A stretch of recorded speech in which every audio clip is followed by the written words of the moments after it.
What's up, everybody? From New York to Paris, we are here. Come with me as I travel and explore Paris. In this video, you'll see some of the things that I saw, of course, some highlights. I'm excited for us to take this journey together. But please don't forget to like, comment, subscribe, and share this video. Let's vibe out.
Eyes closed, he filming it.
It used to be the main square where the executions were taking place. Now it houses concerts, festivals, and a rink in winter.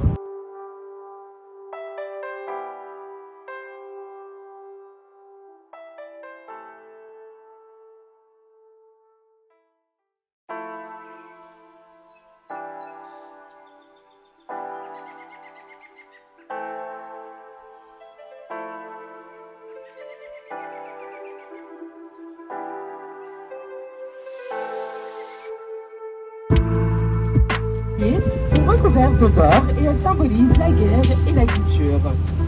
The first statues that you can see on the bridge are covered with gold and they symbolizing the war and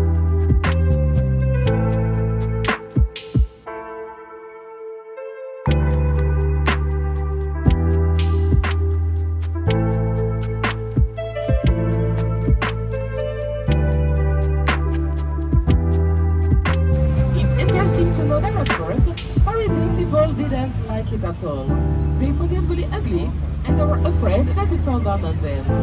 And you after the bridge, you will have a beautiful view of the Great Palace.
Y le